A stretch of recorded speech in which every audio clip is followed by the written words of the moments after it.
The Osuyus Coyotes and Kimberly Dynamiters are the big targets in the KIJHL. The reason? Both undefeated so far. Osuyus made it 7 in a row with a 4-1 win in 100 Mile House. Luke Gradisar getting the natural hat trick. Goaltender Lawrence Langen losing a shutout with 6 minutes to go. The following night, Kamloops outplayed the Coyotes and were leading 1-0 when Colton Braid tied the game with 7 minutes to go in the third period. And then his second goal was the winner 30 seconds into the second overtime period. Coyotes remain unbeaten with 5 of their 7 wins on the road, and the Storm get a point at home. Coy Provo of the Kimberly Dynamiters broke a 2-all tie and added an empty netter to beat Nelson 4-2. And then they made it 5 wins without a loss Saturday night at home when they defeated KIJHL 7-3. The Rebels didn't have much offense, only getting 1 shot on goal in the third period. The defending KIJHL champs, Beaver Valley, seemed to be righting the ship. They came up with a pair of road wins, 4-1 in Golden. Jay Swieger got the winner the following night as the Nighthawks edged Columbia Valley 2-1. That keeps the Rockies looking for their first point. They lost to Fernie 5-1 the night before.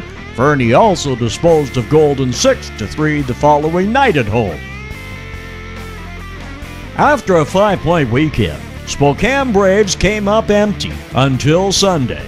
Kiernan Matsuda stopped everything that the Braves had to offer as the Border Bruins blanked them 3-0 in Grand Forks on Friday night in Canada. The next night, the Sycamoose Eagles came to Spokane, and with the Braves leading 2-1, the Eagles tied it in the third period and went on to win it on Tyson Taylor's goal midway through that final frame. They probably celebrated by visiting the Golden Griddle before making the long trip back. But Spokane dug down and made life miserable for Brad Snyder's Border Bruins on Sunday. Dylan Bogart got the winner for the Braves less than 4 minutes in, and they pumped another 7 into the Grand Forks Twine for an 8-0 victory.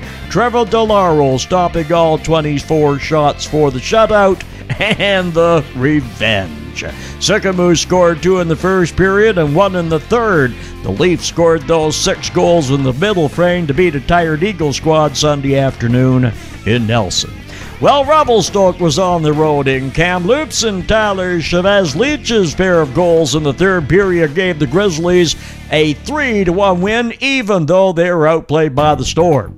The following night, though, they lost 4-2 in 100 Mile House. Creston Valley Thundercats, a good weekend on the road. In Princeton, they tied the Posse at 1-1 in the third period. Then Austin Stager got the winner 45 seconds into overtime. Then the following night, with Kelowna leading 3-1, the Thundercats came back with 3 goals, capped by Carson Cartwright's winner with less than 6 minutes to go. The night before, Kelowna was leading by 2 goals, but North Okanagan came back to tie the game, setting it up, but Kelowna's Jordan Lee to get the overtime winner 2.5 minutes into overtime. Meanwhile, to bring us full circle, the Summerland steam continues to be hot on the trail of the Coyotes as Paulson Letard at a pair of goals. They dismissed the North Okanagan Knights 6-1. On Sunday, the Princeton Posse tied the game of 4-4 with the Chase Heat. A pair of goals early in the third period, then Caleb Boyle got the winner and also an empty netter to the approval of the hometown fans as Chase beat Princeton 6-4. North Okanagan Knights skated to a 3-1 Sunday afternoon win over Creston Valley Thundercats in an evenly matched contest. So, here's how we look to complete the month of September. In the Okanagan Division, the Coyotes have 14 points. That leads the K. Summerland is 10, Princeton 6, North Okanagan 6, and Kelowna 5. Revelstoke with the lead in the Berks Division with 9 points, while 100 Mile House and Sycamoose are tied at 8. Kamloops is 7, Chase with 6. In the eastern portion, the Mountain Division is Kimberly and Fernie tied with 10 points apiece, Golden with 7. Creston Valley with 5, Columbia Valley looking for their first point. And in the Murdoch Division, Nelson leads with 10 points, Spokane has 9. And then Grand Forks, Beaver Valley, and Castlegar all with 6. Here's what happens. Wednesday night, the Princeton Posse get the next shot at the unbeaten Coyotes at 7:35 in the Sun Bowl Arena in Osoyoos. And the added feature to this is the $950 Chuck-a-Duck jackpot up for grabs. And then the Coyotes go to Sicamous for a Friday nighter, back home on Saturday to meet the much rejuvenated Revelstoke Grizzlies. One of the key other Friday matchups, Summerland in Kimberley. They attempt to knock off the Dynamiters, who have exploded with 5 straight wins. Kimberley goes to Golden Saturday night, while Summerland continues the 3-game swing in Fernie Saturday, Creston Sunday afternoon. Also Friday night, arch rivals Kamloops getting it on with the Wranglers up in 100 Mile House. Saturday it's Nelson at Castlegar and Grand Forks back in Spokane. That game should be interesting, as the Border Bruins will be in a rather ugly mood after that 8-0 pasting Sunday. Spokane plays Beaver Valley and Fruitvale, so things are going to be happening in that logjam in last place.